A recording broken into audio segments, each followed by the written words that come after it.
Good morning class.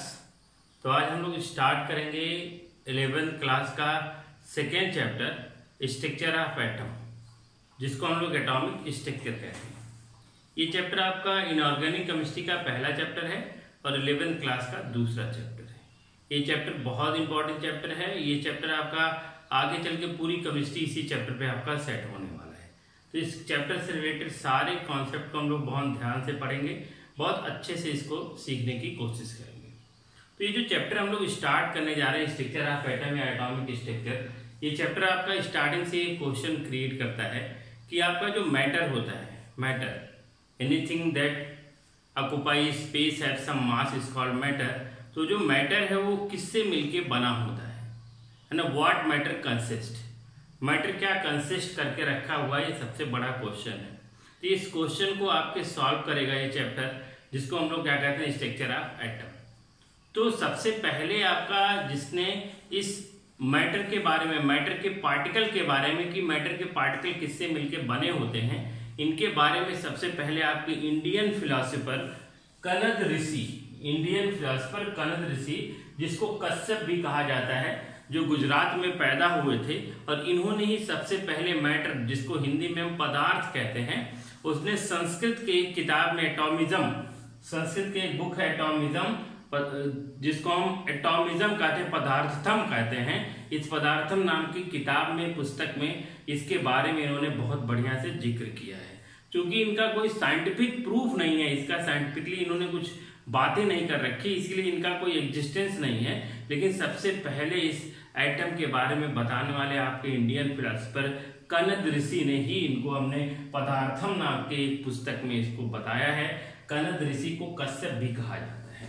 इन्होंने क्या बताया है आप पहले उसको ध्यान से सुनिए, तो आपको सारी बातें क्लियर हो जाए। इन्होंने कहा कि जो हमारा पदार्थ होता है, एटम होता है, एटम छोटे छोटे इकाई, छोटे छोटे यूनिट से मिलकर बना होता है, जिसको हम परमाणु कहते हैं। मतलब पदार्थ मीन्स आपका matter consist tiny particle is called atom, छोटे छोटे पार्टिकल से मिलकर बना होता है, जिसको हम लोग क्या कहते हैं, एटम कहते हैं। और दूसरी बात इन्होंने क्या बताई, इन्होंने कहा कि जो पदार्थ के अंदर जो एटम होते हैं या परमाणु होते हैं, उस परमाणु को हम विभाजित नहीं कर सकते हैं। मतलब एटम आर इनडिविजिबल, पदार्थ आपका अविभाजित है, जिसको हम विभाजित, पदार्थ के अंदर जो परमाणु है उसको हम विभाजित नहीं कर सकते हैं, वो कभी टूट नहीं सकता, क्योंकि वही सबसे छोटा कण होता है किसके अंदर, किसी भी मैटर या किसी भी पदार्थ के अंदर। तीसरी बात इन्होंने क्या बता रखी है, तीसरी बात इन्होंने बता रखी है कि जो आपका परमाणु है, जो परमाणु है वो आपस में मिलके अणु बनाते हैं। मतलब परमाणु, atom are combined to form molecule, atom combined होते हैं और क्या बनता है आपका, मॉलिक्यूल बनता है। उसके बाद इन्हें फोर्थ बातें क्या बता रखी है इस परमाणु या एटम के बारे में, इन्होंने बता रखा है कि जो हमारा परमाणु होता है वो आपका आइडेंटिकल होता है। मतलब एक जैसे मैटर में, एक जैसे पदार्थ में एक जैसे एटम पाए जाएंगे, एक जैसे परमाणु पाए जाएंगे। मतलब अगर मैंने हाइड्रोजन लिया तो उसमें सब हाइड्रोजन होंगे, अगर आयरन लिया सब आयरन के एटम होंगे।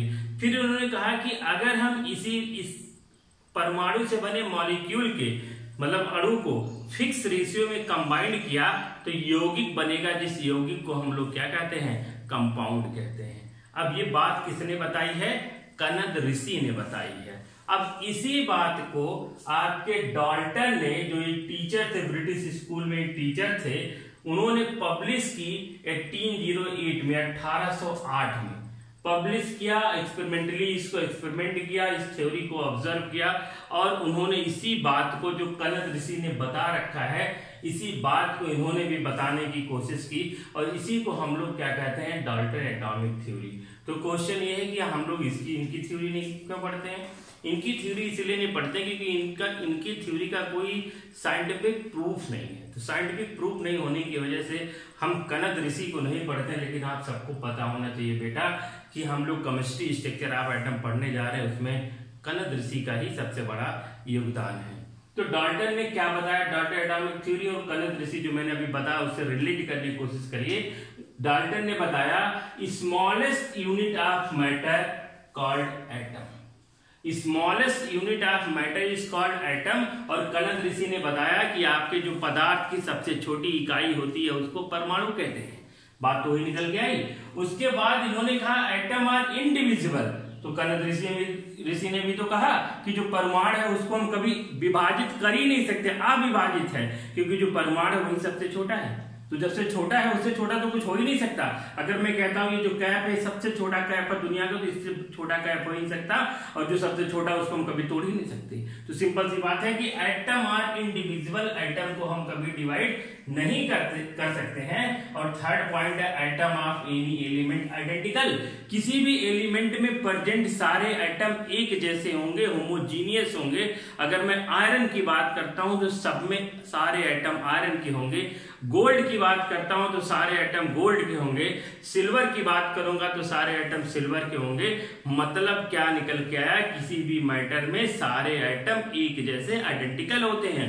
उसके बाद फोर्थ पॉइंट क्या बताया इन्होंने, बताया atom are combined to form molecule. जो एटम होंगे वही आपस में identical atom combined to form molecule. मतलब अगर मैंने कहा दो हाइड्रोजन के एटम लेता हूं तो हाइड्रोजन मॉलिक्यूल बनेगा, H2 मॉलिक्यूल बनेगा, और दो ऑक्सीजन अगर आपस में कंबाइन करेंगे तो क्या बनेगा आपका O2 मॉलिक्यूल बनेगा। इस तरह से मैंने बताया atom are combined to form molecule. और लास्ट बात इन्होंने क्या बताया, डाल्टन एटॉमिक थ्योरी में डाल्टन ने जो 1808 में पब्लिश हुआ है, इन्होंने बताया कि atom of different element with fix ratio two form compound, या मॉलिक्यूल नहीं, टू फॉर्म कंपाउंड। क्या बनाएगा बेटा, atom of different element with fix ratio two form compound. मतलब अलग अलग एलिमेंट के जो एटम होते हैं या मॉलिक्यूल होते हैं उनके कंबाइन होने से हमारा क्या बन के तैयार हो जाता है, कंपाउंड बन के तैयार हो जाता है। मतलब अगर मैं H2 और O2 को कंबाइन करता हूं फिक्स रेशियो में तो हमको क्या मिलेगा, वाटर मिलेगा। इस वाटर में अगर हाइड्रोजन और एटम ऑक्सीजन के एटम का हम रेशियो देखते हैं तो 2:1 है, हाइड्रोजन के 2 एटम है, ऑक्सीजन का 1 एटम है। इसी तरह से अगर हम कार्बन डाइऑक्साइड को देखते हैं तो कार्बन डाइऑक्साइड में 1 एटम कार्बन का है और 2 एटम ऑक्सीजन के हैं। अगर इनको फिक्स रेशियो में कंबाइन किया जाए तो कार्बन डाइऑक्साइड बनेगा, और इस कार्बन डाइऑक्साइड में कार्बन का 1 एटम, ऑक्सीजन का 2 एटम, तो रेशियो क्या हो जाएगा 1:2। तो आप देखिए कनद ऋषि के बात को कितने बढ़िया से आपके डाल्टन ने एक्सप्लेन किया है। इसी को डाल्टन एटॉमिक थ्योरी कहेंगे। तो हम यहाँ बिल्कुल नहीं कहने की कोशिश कर रहे हैं किसने चुराया किसने क्या किया, आप खुद ही समझदार हो, आप इस चीजों को जज कर सकते हो। तो इसको नोट करिए, मैं इसके आगे की बातें आपको तुरंत बताता हूं।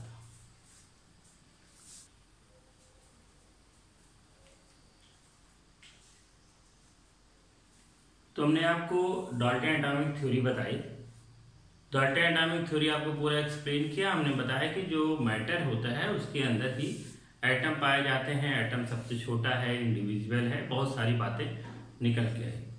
उसी समय या उससे कुछ पहले अमेरिका में एक पूरी बहुत बड़ी कहानी प्रचलित थी, या उसको हम कहानी कह सकते हैं, मिथ कह सकते हैं, अंधविश्वास कह सकते हैं, कुछ भी कह सकते हैं। तो उसको सुनते हैं और उससे हम कंक्लूड करते हैं, बहुत सारी चीजें निकल के आएंगी। पहले उस कहानी को सुनते, कहानी क्या है। ये कहानी ऐसी है कि उस समय जो पृष्ठ लोग हुआ करते थे, पादरी लोग हुआ करते थे, वो लोग अपनी जनता को डरवाते थे कि भाई अगर इस धरती पे कुछ भी गलत होता है, इस धरती पे कुछ भी गलत होता है, गलत होने का सेंस है कि अगर इस धरती पे कुछ तूफान आता है, बवंडर आता है, बहुत तेजी से थंडर स्ट्रोम होता है, आसमान में अचानक से बादल छा जाते हैं, बहुत घनघोर बारिश होने लगती है, पूरा तूफान जैसा माहौल क्रिएट हो जाता है। तो ये इसलिए क्रिएट हो जाता है क्योंकि ईश्वर आपसे नाराज है। अगर ईश्वर आपसे नाराज है, गॉड आपसे नाराज है, तो आसमान में बिजली कड़केगी, बादल कड़केगा, लाइटिंग होगी, थंडर होगा, बारिश होगा, तूफान हो जाएगा। इसलिए आप लोगों से अनुरोध है, निवेदन है, रिक्वेस्ट है कि धरती पे रह के कुछ भी ऐसा गलत काम ना करे जिससे ईश्वर आपका क्या हो जाए, नाराज हो जाए। तो ये बात बता कौन रहा था, पादरी जो पृष्ठ थे वो बता रहे थे, किसको, जनता को बता रहे थे और बताने की कोशिश कर रहे थे। तो ये बात हो गई पृष्ठ की बात। तो पृष्ठ ने बताया, पादरी ने सारी बातें बता रहे कि उसमें से वहां उस समय भी कुछ ऐसे लोग हुआ करते थे जो बहुत एनालिटिकल थे। एनालिटिकल का मतलब बिना सोचे समझे रिसर्च किए हुए कोई भी थ्योरी आपके सामने लाके नहीं रख देते थे कि नहीं कि ऐसा कुछ भी बता दे कि भाई ये ऐसा होता है, ऐसा होता है तो क्यों होता है। तो कह सकते हैं उनको कुछ साइंटिफिक थ्योरी या साइंटिफिक सोच वाले लोग हुआ करते थे। तो जो साइंटिफिक सोच वाले लोग हुआ करते थे उसी में से एक पर्सन था जिसको हम लोग कहते हैं बेंजामिन फ्रैंकलिन। यहाँ मैंने नोट रखा है बेंजामिन फ्रैंकलिन, जिन्होंने एक बुक पब्लिश की है पुअर रिचर्ड्स एंड एल्मैक। बुक का नाम है पुअर रिचर्ड्स एंड एल्मैक। कभी आपको टाइम मिले तो इसको पढ़ने की कोशिश करिए, काफी इंटरेस्टिंग बुक है बेंजामिन फ्रैंकलिन का, जिसमें बेंजामिन फ्रैंकलिन ने उस समय क्या सोचते थे जब पादरी लोग कहते थे कि भाई बिजली कड़क रही है, आसमान में बादल कड़क रहा है, बहुत सारी ऐसी फिनोमिनन हो रही है जो दैवीय प्रक्रिया है। तो उस समय बेंजामिन फ्रैंकलिन क्या सोचते थे? बेंजामिन फ्रैंकलिन सोचते थे भाई कि जो ये सब प्रक्रिया हो रही है कोई दैवीय प्रक्रिया नहीं है, इसमें कोई गॉड का नाराज होना है ऐसा कुछ बातें हैं नहीं।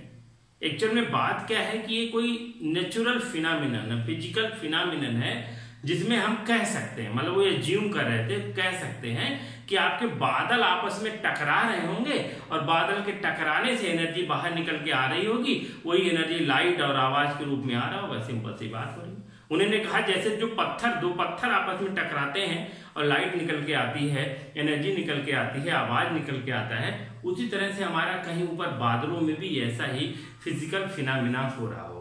उन्होंने ऐसा क्यों कहा? उन्होंने ऐसा इसलिए कहा कि उस समय तक फैराडे ने इलेक्ट्रिसिटी के बारे में बहुत कुछ जानकारी दे चुकी थी। फैराडे ने बताया था कि भाई इलेक्ट्रोड होते हैं, एक पॉजिटिव होता है, एक नेगेटिव पोटेंशियल का होता है, और एक पॉजिटिव नेगेटिव पोटेंशियल को जब हम आपस में टकराते हैं तो एक स्पार्क निकल के आता है और एक क्रीकिंग साउंड भी क्रिएट होता है, हल्का सा साउंड भी क्रिएट होता है और स्पार्क निकल के आता है। तो इन्होंने बेंजामिन फ्रैंकलिन ने उसी बात को कहा है भाई कि जब फैराडे अपने लैब में सारी बातें प्रूव कर चुका है कि आपका जब दो अपोजिट पोल मतलब एक नेगेटिव इलेक्ट्रोड एक पॉजिटिव इलेक्ट्रोड को आपस में रखते हैं, टकराते हैं, तो स्पार्क निकल के आता है, कुछ आपका क्रीकिंग साउंड क्रिएट होता है। तो कुछ ऐसा ही कहाँ हो रहा होगा, आपके बादलों में घटना घट रही होगी।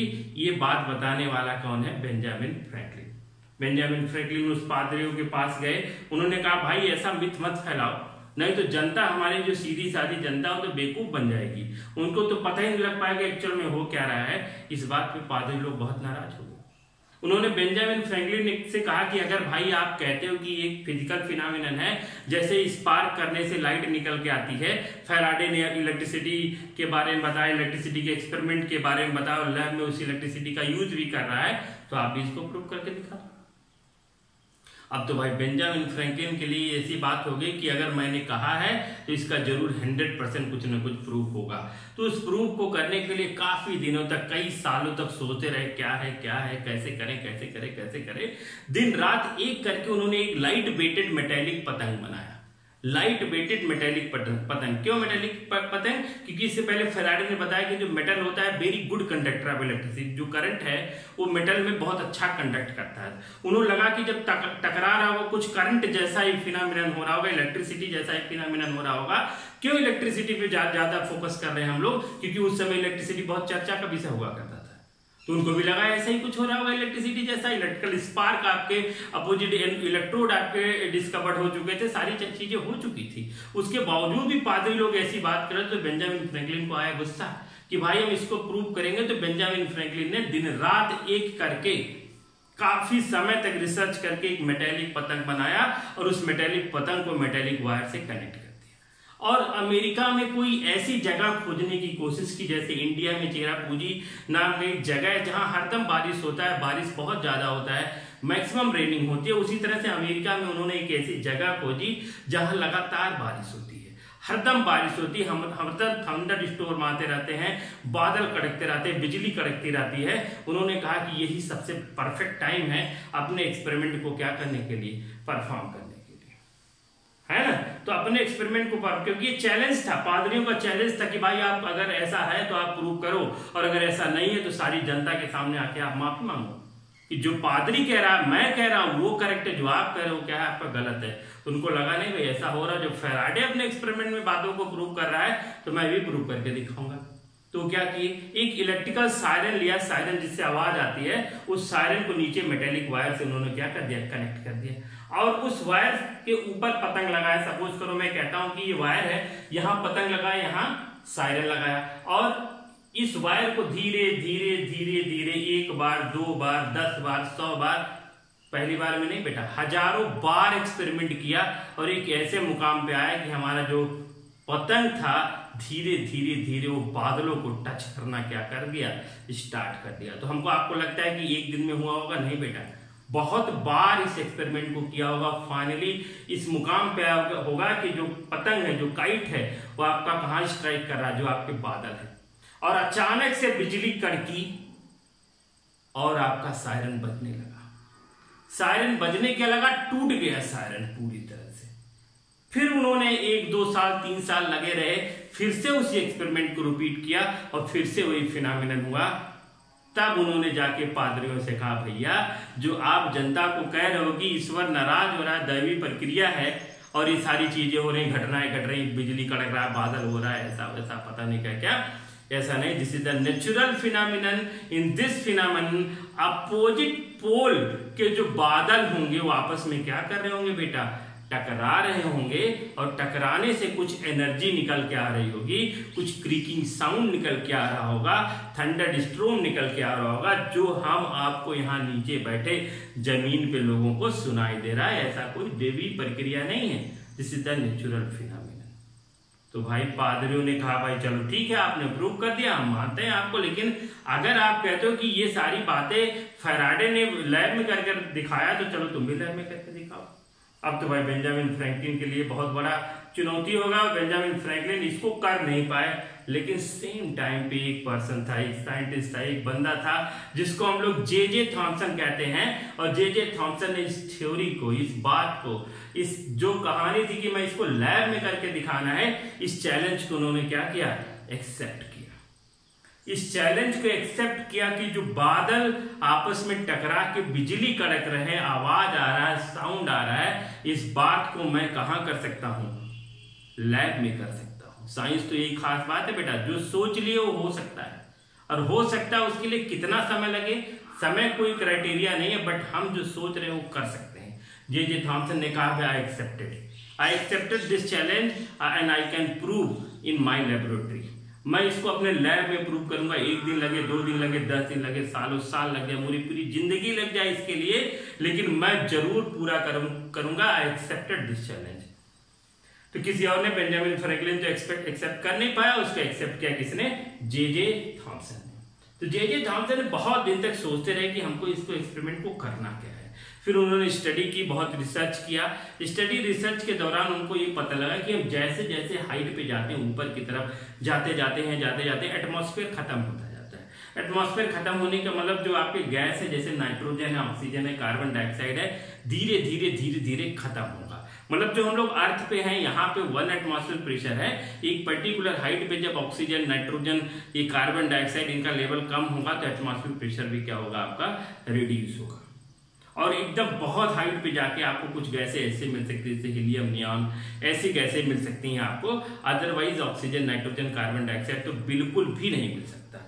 और एटमॉस्फेयर प्रेशर तो बहुत हद तक क्या हो गया, आपका रिड्यूस हो गया है। तो इन्होंने कहा कि जैसा काम आपका हो रहा है ऊपर, वैसा काम हम नीचे भी तो करा सकते हैं, क्योंकि वहां इलेक्ट्रिसिटी पता नहीं कितना वोल्टेज का क्रिएट हो रहा है, हमको पता नहीं है, बट हम कुछ हाई पोटेंशियल पे एक्सपेरिमेंट को क्या कर सकते हैं, परफॉर्म कर सकते हैं। उस हाई पोटेंशियल पे एक्सपेरिमेंट को परफॉर्म करने के लिए उन्होंने एक ट्यूब ली, और इस ट्यूब में कैसे गैस को फिल किया, इस ट्यूब के अंदर ऐसे गैस को फिल किया जो गैस आपके एटमॉस्फेयर में ऊपर हुआ करते हैं, बहुत ज्यादा हाइट पे, जैसे हीलियम जैसे गैस को रखा। इसके यहां पे लगाया उसने सक्शन पंप। इस सक्शन पंप ने क्या किया, इसके अंदर से नाइट्रोजन गैस, इसके अंदर से ऑक्सीजन गैस, इसके अंदर से कार्बन डाइऑक्साइड गैस, सारे गैस को सक्शन पंप से सक करके बाहर निकाल लिया, और इस ट्यूब के अंदर सेम उसी तरह से आपका इन्वायरमेंट क्रिएट किया, जैसा इन्वायरमेंट कहां होता है बेटा, बादलों के अंदर होता है। बादलों के अंदर का मतलब है एक पर्टिकुलर हाइट पे आपका एटमॉस्फेयर बहुत खराब होगा, एटमॉस्फेयर बहुत कम होगा, ऑक्सीजन, नाइट्रोजन, कार्बन डाइऑक्साइड ऐसी गैस बिल्कुल ही नहीं होंगी, एटमॉस्फेयर प्रेशर कम होगा। तो इसने सक्शन पंप से ऐसी गैस को सबको बाहर निकाला और हीलियम जैसे ही गैस को फिल किया, ताकि इसके अंदर भी वही सेम इन्वायरमेंट हो जाए जो इन्वायरमेंट आपके बादलों में है। ये जो ट्यूब लिया था इन्होंने पहले अपने एक्सपेरिमेंट में, उस ट्यूब का लेंथ कम से कम 1 मीटर था, मतलब काफी बड़ा आपका 1 मीटर से 2 मीटर या 10 मीटर भी कह सकते हैं हम लोग, 1 मीटर से 10 मीटर लंबा इन्होंने क्या लिया आपका एक ट्यूब लिया। इस ट्यूब में सक्शन पंप से सारे गैस को निकाला, हीलियम जैसे गैस को फिल किया, एटमॉस्फेयर प्रेशर को कम किया, नाइट्रोजन, ऑक्सीजन ऐसे रिएक्टिव गैस को निकाल दिया और बादलों जैसा सेम इन्वायरमेंट को क्या किया, क्रिएट किया। और सेम इन्वायरमेंट क्रिएट करने के बाद उन्होंने 2 इलेक्ट्रोड पहले से डिफाइंड थे, एक इलेक्ट्रोड इधर और एक इलेक्ट्रोड इधर माउंट किया और इस इलेक्ट्रोड को एक वायर से एक डीसी बैटरी से क्या कर रखा है, कनेक्ट कर रखा है। इस डीसी बैटरी का ये वाला टर्मिनल नेगेटिव है, ये वाला टर्मिनल पॉजिटिव है। नेगेटिव टर्मिनल इस पे नेगेटिव इलेक्ट्रॉन पुश कर देंगे, इलेक्ट्रॉन टर्म अभी हम यूज नहीं करेंगे, कैथोड टर्म हम लोग अभी यूज नहीं करेंगे, हम लोग समझेंगे कि ये नेगेटिव चार्ज इस पे पुश कर देगा और इसकी वजह से यहाँ एक पॉजिटिव चार्ज आ जाएगा। इस तरह से आपका एक पूरा सेटअप बनके तैयार हो जाएगा। और पोटेंशियल जो यूज किया डीसी बैटरी में अप्रॉक्स 10,000 वोल्टेज का था। और जब 10,000 वोल्टेज का पोटेंशियल इस पूरे सेटअप में लगाया, बढ़िया से समझना है। और ये प्रूव क्या कर रहा है, दिमाग में एकदम रखिए, ये प्रूव कर रहा है कि जो फिजिकल फिनोमिनन बादलों में हो रही है वही फिजिकल फिनोमिनन मैं लैब में भी करके दिखा सकता हूं। तो इसने देखा कि ये सारा सेटअप जैसे लगाया और जैसे ही स्विच ऑन किया 10,000 वोल्ट का, इसने देखा कि इसके अंदर भी ऐसे लाइटिंग हो रही है, खूब सारी लाइटिंग हो रही है। और लाइटिंग ही नहीं केवल हो रही है, लाइट के साथ साथ इसके अंदर क्रीकिंग साउंड, इसमें जैसे बादलों के अंदर आवाज आती है, बादलों के गड़गड़ाहट की आवाज आती है, उसी तरह से थोड़ा आवाज कम, लाइट थोड़ा कम बट आना शुरू हो गया। और इस बात से जे थॉमसन का चेहरा खिल गया और उनको खुशी का ठिकाना नहीं रहा। उन्होंने प्रूव कर दिया भाई कि जो चीज बादलों में हो सकती है वो बात मैं लैब में भी करके क्या कर सकता हूं, प्रूव कर सकता हूं। और जे थॉमसन ने इसको प्रूव किया। और जे थॉमसन प्रूव करने के बाद क्या बोलता है, जे थॉमसन प्रूव करने के बाद कहता है भैया जो बात आप बादलों में कभी कभी देखते हो कि पर्टिकुलर इन्वायरमेंट क्रिएट होता है, तब बारिश होता है, तब बिजली कड़कती है, ये काम हम घर में बैठ के लैब में कभी भी कर सकते हैं। कभी आइए मेरे लैब में और मैं एक्सपेरिमेंट करके दिखाता हूं। और अगर ऐसा गॉड करता है तो मैं भी ऐसे गॉड हूं। और इसकी इस प्रसिद्धि की वजह से जे थॉमसन की इस एक्सपेरिमेंट की वजह से पूरी दुनिया में जे थॉमसन को लोग जानने लगे। बहुत सारे पेपर पब्लिश हो गए, बहुत सारी चीजें हुई इस केवल एक एक्सपेरिमेंट से कि जे थॉमसन ने प्रूव कर दिया कि this is the physical phenomena, it's not created by God, it created by us. हम भी कर सकते हैं, हमारे अंदर भी एबिलिटी, हम ये सब कुछ ऐसा कुछ बहुत बड़ी बात नहीं कि जो गॉड कर रहा है, हम भी कर सकते हैं। आई एम गॉड, वो गॉड जैसा फील करने लगा। और इस फीलिंग की वजह से पूरी दुनिया में इतनी पॉपुलैरिटी हुई कि तब से लेके आज तक हम जे थॉमसन को सर जे थॉमसन के नाम से बुलाते हैं, सर जे थॉमसन। तो जे थॉमसन आज से हो गया सर जे थॉमसन। क्यों? क्योंकि उसने इतनी बड़ा एक्सपेरिमेंट को क्या करके रखा बेटा, प्रूव करके रखा और बताया कि जो फिजिकल फिनोमिनन बादलों में हो रही है वही फिजिकल फिनोमिना हम कहां कर सकते हैं, लैब में कर सकते हैं। इस सारे डायग्राम को आप नोट करिए, इस डायग्राम को तुरंत आप क्या करिए, नोट करिए, 1 सेकेंड के अंदर नोट करिए, है ना। फिर अब हम लोग देखते हैं, जब अब तो भाई ये तो बात प्रूव हो गई, जे थॉमसन अब जे थॉमसन नहीं रहे, सर जे थॉमसन बन के तैयार हो गए। अब ये सर जे थॉमसन सोचते क्या है, इनकी सोच पे बहुत सारी चीजें डिपेंड करती है। जे थॉमसन कोई पृष्ठ नहीं है, जे थॉमसन बेंजामिन फ्रैंकलिन भी नहीं है। जे थॉमसन अब सर जे थॉमसन हो गया है। अब उसके ऊपर बहुत बड़ी जिम्मेदारी हो गई। कैसी जिम्मेदारी भाई? जब इतना कर दिया तो पूरी दुनिया के साइंटिस्टों के दिमाग में बहुत सारी बातें चलने लगी। लोग जे थॉमसन को चिट्ठी लिखने लगे, पत्र लिखने लगे, उनको बताने लगे कि भैया जे थॉमसन जी, अब आप ये बताइए कि जो इसके अंदर लाइट कड़क रही है, बिजली कड़क रही है, उस बिजली के अंदर क्या कोई पार्टिकल है? क्या बिजली के अंदर कोई पार्टिकल है? क्या बिजली के अंदर अगर कोई पार्टिकल है या बिजली जो कड़क रही है वो किस तरफ से आ रही है? इस नेगेटिव इलेक्ट्रोड से आ रही है या पॉजिटिव इलेक्ट्रोड से आ रही है? बहुत सारे n नंबर आप क्वेश्चन इधर उधर से आने लगे। जे थॉमसन के दिमाग में चलने लगा, बट जे थॉमसन तो बहुत परेशान, उसके लिए तो इतना बड़ा दिक्कत की इस सब क्वेश्चन को हम कैसे सॉल्व करें बेटा, कैसे सॉल्व करें? बहुत बड़ी परेशानी, क्योंकि 10,000 वोल्टेज में दुनिया भर का एक्सपेरिमेंट परफॉर्म करना, दुनिया भर का बात करना बहुत कठिन काम है भाई, क्योंकि 10,000 वोल्टेज तो बहुत टफ है। 440 वोल्ट तो खंबे पे लेके डेंजरस लिखा रहता है। 10,000 वोल्ट पे कैसे एक्सपेरिमेंट किया होगा जे थॉमसन, हो तो उसी को पता है। और बार बार तुम क्वेश्चन पूछ रहे हो कि ऐसा ऐसा ऐसा, तो सर कैसे करके दिखाएं भाई?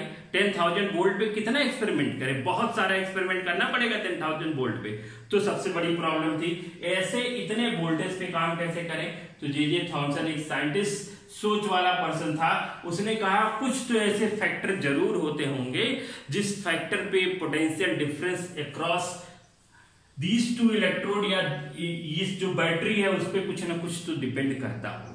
बहुत सारा एक्सपेरिमेंट करने के बाद उन्होंने देखा कि ये कुछ फैक्टर इफेक्टिंग पोटेंशियल डिफरेंस, इस पोटेंशियल डिफरेंस को कुछ फैक्टर इफेक्ट कर रहे हैं। पहला फैक्टर है सेपरेशन डिस्टेंस बिटवीन इलेक्ट्रोड। ये जो इलेक्ट्रोड है, इस इलेक्ट्रोड के बीच का जो डिस्टेंस होता है वो सबसे पहला फैक्टर है। उन्होंने देखा कि अगर हम इस डिस्टेंस को कम करते हैं तो पोटेंशियल कम देना पड़ेगा, और डिस्टेंस को बढ़ाते हैं तो पोटेंशियल को क्या करना पड़ेगा? बढ़ाना पड़ेगा। तो इस तरह से उन्होंने पहला काम क्या किया, डिस्टेंस को कम किया, और जो ट्यूब लिया जिसको हम आगे चल के कैथोड रे ट्यूब कहेंगे, इस ट्यूब के लेंथ को घटा के 10 से 12 सेंटीमीटर कर दिया। जो 1 से 10 मीटर हुआ करता था वो 10 से 12 सेंटीमीटर हो गया। मतलब अगर मैं कहता हूं कि 100 सेंटीमीटर का जो ट्यूब था वो 10 सेंटीमीटर हुआ, 10 टाइम हमने उसको क्या कर दिया, रिड्यूस किया, तो पोटेंशियल भी कम हो गया। अब इसके साथ कौन सा फैक्टर है? इसके साथ दूसरा फैक्टर है प्रेशर इन टेस्ट ट्यूब। जो टेस्ट ट्यूब में है एटमॉस्फेरिक प्रेशर, वो प्रेशर भी बहुत इंपॉर्टेंट रोल प्ले कर रहा है, क्योंकि जैसे जैसे हम हाइट पे जाते हैं एटमॉस्फेयर बिल्कुल भी नहीं होता है, तो एटमॉस्फेयर बिल्कुल भी नहीं होता है तो प्रेशर बहुत कम होता है एटमॉस्फेरिक प्रेशर। तो इस प्रेशर को कम करने के लिए इन्होंने क्या किया, बहुत अच्छी क्वालिटी का सक्शन पंप लगाया, और उस सक्शन पंप से सक करते गए और एक समय बाद ऐसा प्रेशर अचीव किया जिस प्रेशर पे कम पोटेंशियल डिफरेंस देने की क्या पड़ी, जरूरत पड़ी। तो इसके अंदर से बिल्कुल भी रिएक्टिव गैस, जो ऑक्सीजन क्लोरीन ऐसे रिएक्टिव गैस होते हैं, इन सबको निकाला, और इसके अंदर गैस भरा, हीलियम नियॉन ऐसे जैसे गैस भरे, और प्रेशर को काफी कम किया। इस तरह से दूसरा काम क्या किया इन्होंने, प्रेशर को क्या किया, रिड्यूस किया। प्रेशर को रिड्यूस किया, पोटेंशियल रिड्यूस हो गया। सेपरेशन डिस्टेंस को रिड्यूस किया, पोटेंशियल रिड्यूस हो गया। उसके बाद नेचर ऑफ गैस, मैंने बता दिया आपको nature of gas. Nature of gas कैसा, अगर इसके अंदर कोई रिएक्टिव गैस है, जैसे ऑक्सीजन है, क्लोरीन गैस है, ऑक्सीजन क्लोरीन गैस करके जब एक्सपेरिमेंट किया तो उन्होंने देखा कि 10,000 वोल्टेज या उससे ज्यादा या उससे थोड़ा बहुत कम ही पोटेंशियल डिफरेंस देना पड़ रहा है इस बिजली को कड़काने के लिए। लेकिन अगर इसके अंदर हीलियम नियॉन ऐसे गैस हम रखते हैं जो इनर्ट है, जो किसी से रिएक्शन नहीं करते हैं, अगर हम ऐसे गैस को भरते हैं तो इससे पोटेंशियल काफी हद तक क्या हो जाता है, कम हो जाता है। इन्होंने इस सारे गैस को निकाला और ये सब गैस के अंदर क्या किया, फिल किया। उसके बाद जो आपका फोर्थ फैक्टर है नेचर ऑफ इलेक्ट्रोड। इलेक्ट्रोड के नेचर पे भी बहुत सारी बातें डिपेंड करती है। आगे चल के जब मैं आयनाइजेशन पोटेंशियल आपको बताऊंगा तो आपको थोड़ी चीजें क्लियर होंगी। हर एक मेटल का आयनाइजेशन पोटेंशियल अलग अलग होता है। तो जे थॉमसन ने डिफरेंट मेटल का इलेक्ट्रोड लिया और डिफरेंट मेटल के इलेक्ट्रोड पे एक्सपेरिमेंट क्या परफॉर्म किया। जब इसने ऐसे इलेक्ट्रोड लेने शुरू किए जिसका आयनाइजेशन पोटेंशियल क्या था भाई, कम था। आयनाइजेशन पोटेंशियल जिसका कम था, या हम कह सकते हैं अभी आयनाइजेशन पोटेंशियल की बात ही नहीं करते हैं, इन्होंने डिफरेंट मेटल पे एक्सपेरिमेंट परफॉर्म किया और एल्युमिनियम और उसके जैसे मेटल का जब इलेक्ट्रोड लगाया तो उसके बाद जो रिजल्ट मिला वो तो मजा आ गया जे थॉमसन को, क्योंकि उस रिजल्ट पे पोटेंशियल डिफरेंस जे थॉमसन को क्या करना पड़ा, कम देना पड़ा। तो जब इन्होंने एल्युमिनियम इलेक्ट्रोड यूज किया, मतलब प्रेशर रिड्यूस किया, 10 से 12 सेंटीमीटर का आपका सेपरेशन डिस्टेंस किया, इन्होंने गैस उसके अंदर फिल किए हीलियम नियॉन जैसे, और चौथा बात क्या है, एल्युमिनियम का इलेक्ट्रोड लिया। एल्युमिनियम का क्या लिया, इलेक्ट्रोड। तो इलेक्ट्रोड में एल्युमिनियम का एनोड लिया या एल्युमिनियम का कैथोड। जो नेगेटिव टर्मिनल होता है उसको कैथोड कहते हैं और जो पॉजिटिव टर्मिनल होता है उसको एनोड कहते हैं। तो जे थॉमसन ने दोनों तरफ डिफरेंट मेटल पे बहुत सारे हजारों एक्सपेरिमेंट किया, लेकिन जब उन्होंने देखा, कहा कि भाई केवल इस एक्सपेरिमेंट में जो मेरा कैथोड है जिस मेटल का बना हुआ, उस कैथोड के मेटल के इलेक्ट्रोड पे पोटेंशियल डिफरेंस डिपेंड कर रहा है। और अगर एल्युमिनियम या उसके जैसे मेटल का हम क्या बनाते हैं, कैथोड बनाते हैं या कैथोड का इलेक्ट्रोड बनाते हैं, तो अगर हम इस पे एक्सपेरिमेंट परफॉर्म करेंगे, तो एक्सपेरिमेंट परफॉर्म करने के लिए ये जो डीसी वोल्टेज है, डीसी बैटरी का जो वोल्टेज है वो 10,000 से कम होके क्या हो गया भाई, 2000 वोल्टेज हो गया। 10,000 से 2000 वोल्टेज मतलब बहुत कम पोटेंशियल हो गया। अब इस पोटेंशियल पे जे थॉमसन बहुत आसानी से क्या कर सकता है, एक्सपेरिमेंट को परफॉर्म कर सकता है। बहुत सारे लोगों के क्वेश्चन का जवाब दे सकता है कि ये जो लाइट निकल रही थी ट्यूब के अंदर, जिस ट्यूब को हम कैथोड रे ट्यूब कहते हैं, वो लाइट किधर से निकल के आ रही है, नेगेटिव टर्मिनल से निकल के आ रही है, पॉजिटिव टर्मिनल से निकल के आ रही है, किधर से निकल के आ रही है, जिधर से निकल के आ रही है उधर से हम पता लगाएंगे, क्योंकि ये हमारे दिमाग में क्वेश्चन है। तो हमने पहली बात तो क्लियर कर दी कि ये जो लाइट चमक रही है ट्यूब के अंदर, this is the physical phenomena, ये कोई गॉड नहीं क्रिएट कर रहा है। और उसके बाद जे थॉमसन भैया सर जे थॉमसन हो गए। तो अब हम देखते हैं एक्सपेरिमेंट नंबर 2 जो जे थॉमसन ने परफॉर्म किया। और इस एक्सपेरिमेंट का मेन मकसद क्या था, इस एक्सपेरिमेंट का मेन मकसद था कि पता लगाना कि ये जो लाइट इसके अंदर चमक रही है, क्या लाइट इधर से निकल के आ रही है, जिसको हम लोग क्या कहते हैं, जिसको हम लोग कैथोड कहते हैं, या लाइट इधर से निकल के आ रही है, जिसको हम लोग क्या कहते हैं, एनोड कहते हैं। तो ये लाइट किधर से निकल के आ रही है। इमेजिन करिए ये आपका कमरा है, इस कमरे का एक पॉइंट ये है और इस कमरे का एक पॉइंट ये है, 2 पॉइंट है। और अगर इस कमरे के अंदर लाइट जल रहा है, बिजली जल रही है, कड़क बिजली से लाइटिंग हो रही है, सपोज करो लाइटिंग हो रही है, और आपको पता लगाना है या तो लाइट इधर से आ रहा है या तो लाइट इधर से आ रहा है। ये तो क्लियर कट है, लाइट ना ऊपर से आ रहा है ना लाइट नीचे से आ रहा है, एकदम कंफर्म है, क्योंकि इलेक्ट्रोड ऐसे लगे हुए हैं। तो अगर इलेक्ट्रोड ऐसे लगे हुए तो मतलब या तो लाइट इधर से आ रही है या तो लाइट इधर से आ रही होगी।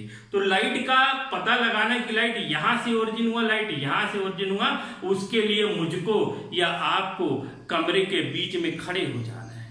कमरे के बीच में खड़े हो जाने से क्या पता लग जाएगा, कमरे के बीच में खड़े होने से ये पता लगा कि अगर आपका शैडो इधर बनता है तो लाइट इधर से आ रही है, और अगर आपका शैडो इधर बनता है तो लाइट इधर से आ रही है। सिंपल सा तो एक्सपेरिमेंट है, सिंपल सी बात है, केवल पता लगाना चाह रहा था जे थॉमसन जो लाइट आपकी उस कैथोड रे ट्यूब में चमक रही थी वो लाइट किधर से आ रही है। तो जे थॉमसन को कुछ मिला नहीं, अपने गले में वो क्रॉस वाला होता है ना, जीसस क्राइस्ट वाला जो क्रिश्चियन लोग पहनते हैं अपने गले में, वो क्रॉस वाला लॉकेट उसके गले में था। उसी लॉकेट को निकाल के अपने कैथोड रे ट्यूब में क्या कर दिया, माउंट कर दिया, कुछ इस तरह से। माउंट करने के बाद उन्होंने सेम एक्सपेरिमेंट को परफॉर्म किया। अभी आपका ट्यूब का साइज हो गया 10 से 12 सेंटीमीटर। इसके अंदर जो गैस फिल है वो गैस है आपका हीलियम जैसी गैस है, हीलियम जैसी गैस है।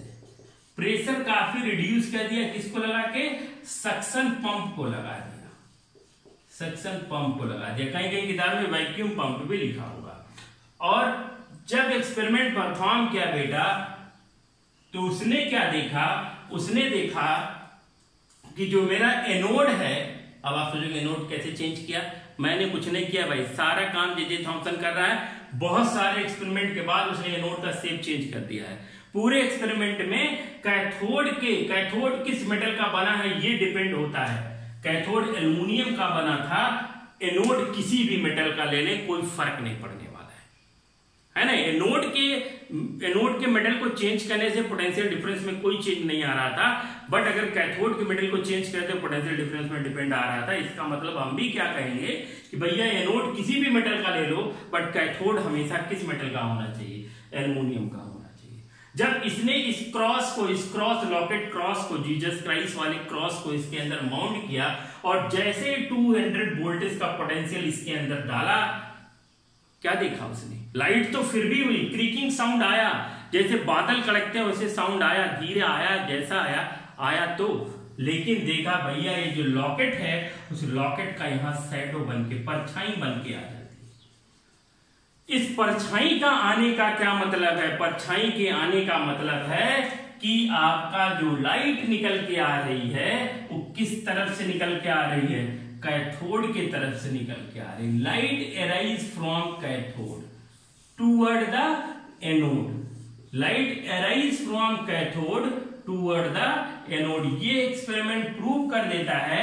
इस एक्सपेरिमेंट का रिजल्ट क्या निकल के आता है बेटा, इसका रिजल्ट निकल के आता है कि light arise from cathode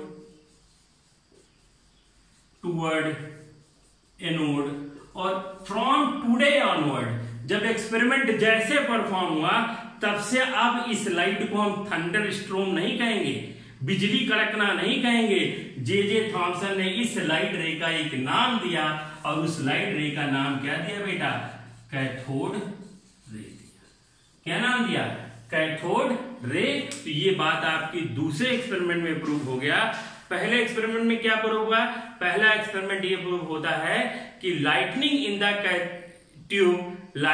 the tube is physical phenomena not natural phenomena. ये पहली बात प्रूव हुई।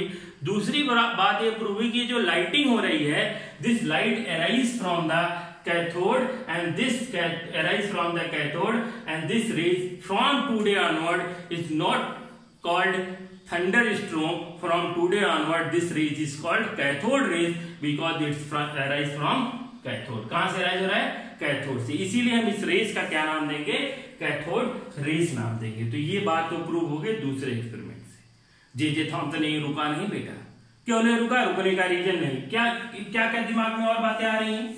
जे थॉमसन के दिमाग में अभी बहुत सारी बातें चल रही हैं। पहली बात ये चल रही है कि आपका जो रेस है उसके ऊपर चार्ज कैसा है। जो दिमाग में बातें चल रही जे थॉमसन पे, वो कैसा है आपका कैथोड, जो रे आपका निकल के आया उसके पास चार्ज कैसा है, उसके चार्ज का हम नेचर पता लगाएं कि वो पॉजिटिव है कि नेगेटिव है कि न्यूट्रल है, कैसा चार्ज है उसके ऊपर, ये जानने की कोशिश करना चाह रहा है कौन, जे थॉमसन। दूसरी बात क्या जानना चाह रहा है, दूसरी बात जानना चाह रहा है कि अगर चार्ज है तो चार्ज के अंदर कोई पार्टिकल है, कोई पार्टिकल है, क्योंकि अगर पार्टिकल होगा तो पार्टिकल के पास कुछ ना कुछ डेफिनेट वेलोसिटी होगी। अगर पार्टिकल है तो उसका कुछ ना कुछ मास होगा, अगर पार्टिकल है तो उसका कुछ ना कुछ मोमेंटम होगा, अगर है तो, और अगर नहीं है तो कोई बात नहीं। तो मैं कैसे इसको प्रूव करूं, ये बड़ा टफ काम है कि किसी लाइट के अंदर पार्टिकल है या किसी लाइट के अंदर पार्टिकल नहीं है। क्योंकि अगर पार्टिकल है और लाइट मूव कर रही है, that means particle are moving, और मूविंग पार्टिकल के पास मास इनटू वेलोसिटी मोमेंटम होगा। अगर हम यहां खड़े हैं, आप वहां बैठे हो और किसी मोमेंटम से आके कुछ आपसे टकराता है, और अगर उसके पास मास, मोमेंटम है तो मास तो होगा, अगर मास और वेलोसिटी से कोई आपसे टकराता है तो आप अपनी जगह से डिस्प्लेस कर जाओगे, अपनी जगह से रोटेट कर जाओगे, अपनी जगह से मूव कर जाओगे। लेकिन कोई लाइट ऐसी आपके ऊपर आपके गिरती है जिसकी वजह से आपके अंदर कोई मोशन नहीं होता है, इसका मतलब है उस लाइट के अंदर कोई मास नहीं है, उस लाइट के अंदर कोई पार्टिकल नहीं है, उस लाइट के अंदर पार्टिकल नहीं है तो उसका कोई मोमेंटम नहीं है, जिसकी वजह से हमारे अंदर कोई मूवमेंट नहीं हो रहा। जैसे हम समझते हैं, एक एक्सपेरिमेंट किया, एक एक्सपेरिमेंट समझते हैं जिसको जे थॉमसन ने एक्सप्लेन किया अपने थर्ड एक्सपेरिमेंट से। उस एक्सपेरिमेंट को कहते हैं paddle wheel experiment. Third experiment by J Thomson, ये प्रूव करना चाह रहा है एक्सपेरिमेंट नंबर 3 से, क्या प्रूव करना चाह रहा है कि आपका जो कैथोड रे है उसके अंदर कोई चार्ज है क्या, कैथोड रे के अंदर कोई पार्टिकल है क्या। अगर पार्टिकल है तो मास होना चाहिए, पार्टिकल नहीं है तो मास नहीं होगा। मास होगा तो मोमेंटम होगा, वेलोसिटी होगी, ये सारी बातें होंगी। ये सब बात कौन प्रूव करना चाह रहा है, जे थॉमसन। तो जे थॉमसन का अगला एक्सपेरिमेंट का मोटिव क्या है, how to find out the nature of the cathode ray. Cathode ray के नेचर को फाइंड करने के लिए एक्सपेरिमेंट 3 किया। ये एक्सपेरिमेंट किसके लिए है, nature of cathode ray.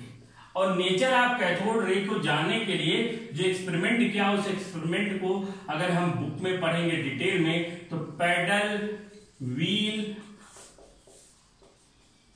Experiment के नाम से ये एक्सपेरिमेंट पूरी तरह से फेमस है।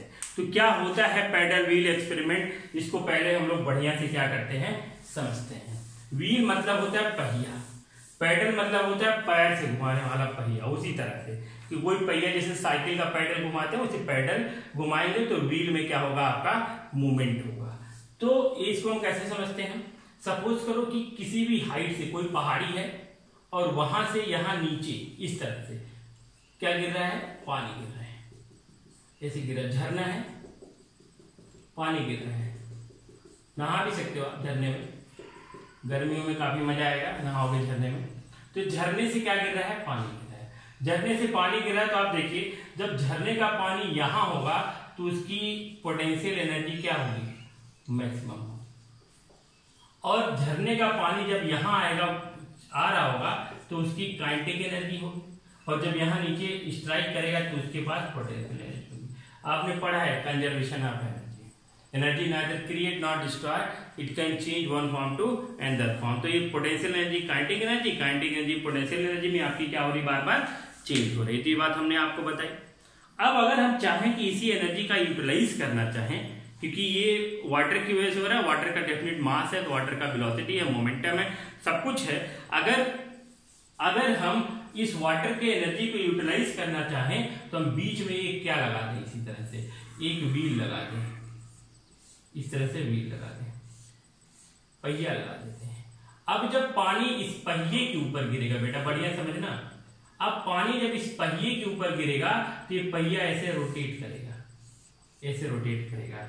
अगर पानी के पास मास है तो मोमेंटम है, वेलोसिटी है, तो ये पहिया रोटेट कर रहा है। अगर पानी के पास मास नहीं होता तो पहिया रोटेट नहीं करता।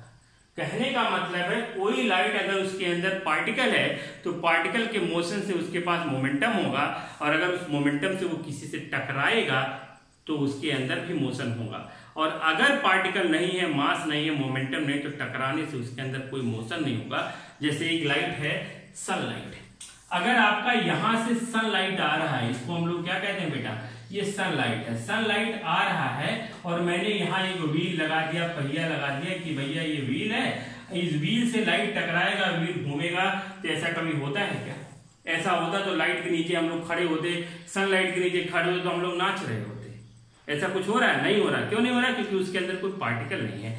ये जो सन से निकलने वाली लाइट है उसके पास कोई पार्टिकल नहीं, इसको हम प्रूव कर सकते हैं। And this is called paddle wheel experiment. और इसी एक्सपेरिमेंट पे आपका बेस है जे थॉमसन का नेक्स्ट एक्सपेरिमेंट। और जे थॉमसन जिसमें बताएगा कि जो हमारी लाइट है जो उसके अंदर चमक रही है, जो कैथोड से निकल रही है, क्या उसके पास कोई मास है, क्या वो पार्टिकल नेचर जैसा बिहेव कर रहा है या वेव नेचर जैसा बिहेव कर रहा है, कैसा बिहेवियर है, उसके लिए एक्सपेरिमेंट को हम ध्यान से देखते हैं। फिर से जे थॉमसन ने एक ट्यूब लिया। अभी ट्यूब का लेंथ 10 से 12 सेंटीमीटर है। अच्छी क्वालिटी का सक्शन पंप लगाया जिसको वैक्यूम पंप कहते हैं। दोनों तरफ इलेक्ट्रोड लगाया। इस इलेक्ट्रोड को बना है एल्युमिनियम का जिसको हम लोग कैथोड कहते हैं। और ये दूसरा जो इलेक्ट्रोड है वो किसी भी मेटल का हो सकता है। इस इलेक्ट्रोड से इसके बीच के पोटेंशियल डिफरेंस पे कोई फर्क नहीं पड़ेगा। इसको हम लोग क्या कहते हैं? एनोड कहते हैं। लाइट कैथोड से निकल के आती है इसीलिए लाइट को कैथोड रे कहते हैं, ना कि एनोड रे कहते हैं। और इसको एक बैटरी से कनेक्ट कर दिया और जिस बैटरी डीसी बैटरी है और इस डीसी बैटरी का पोटेंशियल कितना है? 200 वोल्टेज, 2000 वोल्ट का एक पोटेंशियल है। इस पे नेगेटिव टर्मिनल पॉजिटिव, ये नेगेटिव टर्मिनल इस पे नेगेटिव चार्ज पुश करेगा, ये पॉजिटिव की वजह से इस पे पॉजिटिव आ जाएगा। इस तरह से सारी चीजें आपकी हो जाएंगी। उसके बाद अब पता लगाना है कि इसके अंदर जो लाइट है, हमको तो कंफर्म पता है कि लाइट कैथोड से निकल के एनोड की तरफ जाती है। क्या इस लाइट के पास कोई पार्टिकल है? अगर पार्टिकल है तो कैसे पता लगाएंगे? तो क्या किया इन्होंने, क्या किया जे थॉमसन ने एक छोटा सा, जैसे फिरकी होता, फिरकी देखा आपने? फिरकी देखा किसी ने? जैसे दौड़ते हैं, जैसे कागज बचपन में बनाया होगा कागज का, ऐसे दौड़ रहे हो और नाच रहा है, पंखे की तरह दौड़ रहे हो नाच रहा, हवा आके टकरा रही नाच रहा है, तो फिरकी की तरह लिया। तो उसी तरह उन्होंने छोटा सा फैन जैसा यहाँ पे कुछ क्या कर रखा है, फिरकी जैसा ही समझ सकते हो, फैन जैसा कुछ रोटेटिंग व्हील को क्या कर रखा है, माउंट कर रखा है, यहाँ लगा रखा है, इस तरह से ऐसे लगा। इसके अंदर रोटेटिंग व्हील को इन्होंने क्या कर रखा है बेटा, माउंट कर रखा है। और जैसे इसके अंदर पोटेंशियल इन्होंने क्या किया, अप्लाई किया, स्विच को जैसे ऑन किया, तो सबको पता है कि कैथोड से निकलती है रेज और कहां जाती है, एनोड की तरफ जा रही थी। कुछ रेज इससे जब ऐसे टकराई बेटा, तो व्हील आपका धीरे धीरे ही सही लेकिन घूमना क्या किया, स्टार्ट किया। ये आपका बहुत बड़ा पॉइंट है, ये बहुत ही बड़ा पॉइंट निकल के आ रहा है। क्यों? क्योंकि इस पार्टिकल, इस लाइट के टकराने की वजह से आपके व्हील में रोटेशन होना स्टार्ट हो गया। अगर व्हील में रोटेशन होना स्टार्ट हो गया तो इस बात से जे थॉमसन ने क्या बात प्रूव कर दी, इस बात से जे थॉमसन ने प्रूव कर दिया बेटा कि जो कैथोड रे है वो आपका लाइट की तरह रे नहीं है। Cathode ray particle, cathode ray consist particle, ये प्रूव किया कि जो कैथोड रे है, cathode ray consist particle, cathode ray के अंदर पार्टिकल है, और अगर पार्टिकल है तो उसके पास डेफिनिट मास है। अगर उसके पास डेफिनिट मास है तो उसके पास डेफिनिट वेलोसिटी भी है। अगर डेफिनिट वेलोसिटी है तो उसके पास डेफिनिट मोमेंटम है। तो इस तरह से cathode ray consist particle, cathode ray अब नॉर्मल रे नहीं निकल के आया, कैथोड रे के अंदर पार्टिकल है और इस पार्टिकल का कुछ मास है, इसकी कुछ वेलोसिटी, इसका कुछ मोमेंटम है, जिसकी वजह से आपका एक पैडल क्या करना शुरू कर दिया, रोटेट करना शुरू कर दिया। और इस तरह से कैथोड रे के अंदर पार्टिकल होता है। इस बात को किसने प्रूव किया, जे थॉमसन। कर क्या रहा था, प्रूव कर रहा था, वही बेंजामिन फ्रैंकलिन का जो चैलेंज था उसको एक्सेप्ट किया था, बस आगे और कुछ नहीं करना चाह रहा था। अब जब इतना काम इन्होंने किया तो ये जानने की बहुत बड़ी इच्छा हुई कि ये जो कैथोड रे के अंदर पार्टिकल है, उस पार्टिकल के ऊपर चार्ज है कि नहीं है। अगर चार्ज है तो कैसा चार्ज है, पॉजिटिव चार्ज है, नेगेटिव चार्ज है, और चार्ज नहीं है तो न्यूट्रल हो। तो इस बात को भी पता लगा सकते हैं। इस बात को पता लगाने के लिए एक्सपेरिमेंट नंबर 4, सोचो कितना एक्सपेरिमेंट परफॉर्म किया। एक्सपेरिमेंट नंबर 4 इसलिए किया, पता लगाना चाह रहा था जे थॉमसन कि एक्सपेरिमेंट नंबर 4 से पता लगाना चाह रहा था charge in particle present cathode ray. जो मेरा कैथोड रे है, उस कैथोड रे के अंदर जो पार्टिकल है, उस पार्टिकल पे कैसा चार्ज है, पॉजिटिव है, नेगेटिव है, क्या है, उसका पता लगाना चाह रहा था। समझ गए कि नहीं? तो पता लगाना चाह रहा, तो देखते हैं हम लोग। फिर से वही बात करते हैं। फिर से जे थॉमसन ने एक टेस्ट ट्यूब लिया, सॉरी अब हम इसको टेस्ट ट्यूब नहीं कहेंगे, सॉरी कैथोड रे ट्यूब कहेंगे, CRT के नाम से, क्योंकि कैथोड रे तो प्रूव हो गया, कैथोड रे ट्यूब कहेंगे। इस कैथोड रे ट्यूब में ये आपका एक एनोड इलेक्ट्रोड हो गया, ये दूसरा इलेक्ट्रोड हो गया, इसको एनोड कहते हैं। एनोड को हम नेगेटिव टर्मिनल ऑफ बैटरी से कनेक्ट करते हैं और कैथोड को पॉजिटिव टर्मिनल ऑफ बैटरी से कनेक्ट करते हैं। इस पे नेगेटिव चार्ज आपके पुश हो जाएंगे और इस पे पॉजिटिव चार्ज आ जाएगा। ये सारी बातें हो चुकी है और उसके बाद इसमें हम सक्शन पंप लगा देंगे ताकि इसके अंदर के प्रेशर को कम किया जा सके। इसके अंदर हीलियम नाम का गैस फिल है जिसकी वजह से इसके अंदर प्रेशर कम हो। सारी चीजें इसके अंदर बादलों जैसा क्रिएट करके काफी चीजें हम लोग आगे समझ गए। हमको पता लगाना है इसका नेचर पता करने के लिए एक एक्सटर्नल सर्किट से, बाहरी सर्किट से एक प्लेट लगाई, यहाँ पे एक प्लेट लगाया। यहाँ पे इस प्लेट को एक 10 या 20 पोटेंशियल की बैटरी से इन्होंने क्या किया, कनेक्ट किया और एक प्लेट लगा रखा है। देखो ऐसे, इस पे पॉजिटिव चार्ज, इस पे नेगेटिव, जिसकी वजह से इस पे नेगेटिव आ जाएगा, इस पे पॉजिटिव। ठीक, सपोज करो ये 100 वोल्ट का है आपका एक्सटर्नल सर्किट, इसके चारों तरफ लगा दिया। जब ये सर्किट नहीं था तो क्या था भाई, सीधा लाइट यहां से आ रही है कैथोड से और एनोड की तरफ जा रही है। इसमें कुछ सोचना नहीं क्योंकि बात तो प्रूवन हो चुका है, पार्टिकल भी है। अब हमको पता लगाना है इस सर्किट को लगाने के बाद क्या होगा। इस सर्किट को जैसे लगा के इस सर्किट का स्विच ऑन किया, देखा क्या, जे थॉमसन ने देखा कि ये जो कैथोड रे है ये बेटा पॉजिटिव टर्मिनल की तरफ क्या कर जा रही है, मुड़ जा रही है, थोड़ी सी बेंड हो जा रही है। और इस बेंडिंग होने का मतलब क्या है, इस फैराडे ने पहले एक्सप्लेन कर रखा है कि भैया पॉजिटिव चार्ज पॉजिटिव निगेटिव की तरफ मूव करेगा, नेगेटिव पॉजिटिव की तरफ मूव करेगा। कहने का मतलब unlike charge attract to each other, मतलब इसके अंदर का जो पार्टिकल है उस पार्टिकल पे कैसा चार्ज है, नेगेटिव चार्ज है। तो एक्सपेरिमेंट नंबर 4 ये प्रूव कर दिया, एक्सपेरिमेंट नंबर 4 ये प्रूव करता है, क्या प्रूव करता है कि कैथोड रे कंसिस्ट नेगेटिव चार्ज पार्टिकल। क्या प्रूव करता है, ये इसका रिजल्ट क्या निकल के आया, इसका रिजल्ट निकल के आया cathode ray consist negative charge particle. Cathode ray consist negative charge particle. और अब एक और प्रॉपर्टी जे थॉमसन देखना चाह रहा है, वो देखना चाह रहा है कि जो नेगेटिव चार्ज पार्टिकल है इसका मैग्नेटिक फील्ड में क्या मूवमेंट होता है। इलेक्ट्रिकल फील्ड में जो इन्होंने देख लिया, मैग्नेटिक फील्ड में और मूवमेंट देखना चाहता है। कि ये बात हम लोग समझते हैं बेटा, अगर कोई भी मैग्नेटिक फील्ड है, किसी भी मैग्नेटिक फील्ड में किसी भी एक ऐसे चार्ज पार्टिकल को रखा गया है जिस चार्ज पार्टिकल में कोई भी मोशन नहीं हो रहा है, तो उस चार्ज पार्टिकल पे फोर्स का कोई भी इफेक्ट नहीं होगा। Magnetic force not produce any, not influence any force. कहने का मतलब क्या है कि अगर हम किसी मैग्नेटिक फील्ड के अंदर एक चार्ज पार्टिकल को स्टेशनरी पोजीशन में रखते हैं तो चार्ज पार्टिकल किसी भी फोर्स का एक्सपीरियंस नहीं करेगा। लेकिन अगर हम उसी चार्ज पार्टिकल को मूव कराते हैं, मैग्नेटिक फील्ड, अगर हमारा मैग्नेटिक फील्ड ऐसे जा रहा है, चार्ज पार्टिकल ऐसे जा रहा है, तो दोनों हमेशा एक दूसरे के क्या रहेंगे, परपेंडिकुलर रहेंगे।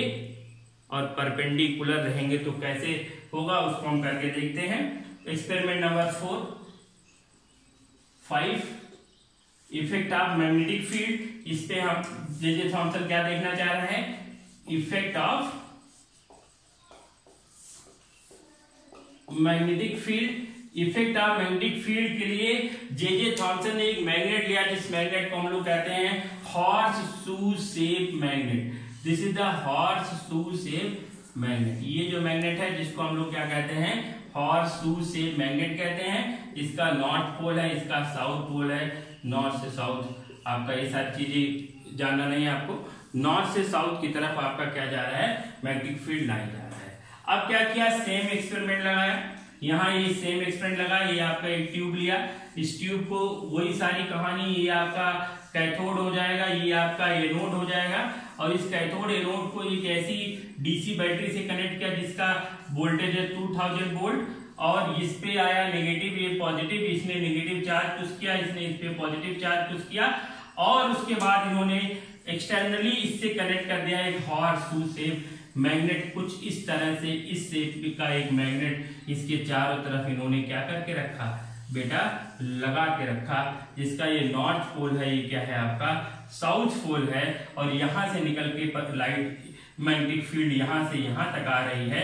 और जब यहां से कोई कैथोड रे जा रहा है जिसके पास एक चार्ज पार्टिकल है, तो ये स्ट्रेट लाइन जाता है, सीधा जाता है, और ये मैग्नेटिक फील्ड को परपेंडिकुलर क्या करता है, कट करता है। इस बात से ये प्रूव हो जाता है कि cathode ray travel cathode to anode straight line.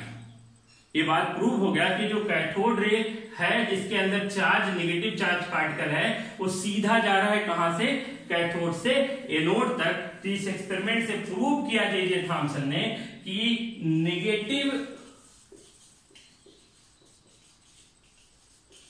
Charge particle move straight line.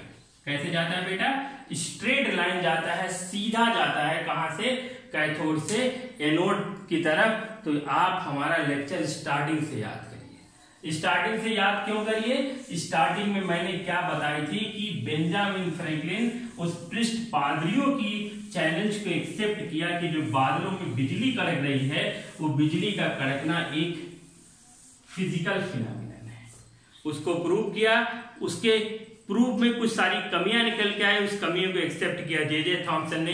J Thomson बहुत आगे निकल के आया, और जे थॉमसन ने बताया कि जो कैथोड रे है उसके अंदर नेगेटिव चार्ज पार्टिकल है, और इस नेगेटिव चार्ज पार्टिकल को जे थॉमसन ने किसका नाम दिया, डिस्कवरी ऑफ इलेक्ट्रॉन। जो हम लोग पढ़ रहे थे बेटा, वो टॉपिक था डिस्कवरी ऑफ इलेक्ट्रॉन। तो जहां भी आप नोट कर रहे हो ये पूरी बातें, तो हेडिंग वहां पहला रहेगा डिस्कवरी ऑफ इलेक्ट्रॉन, जो मैंने बाद में बताया।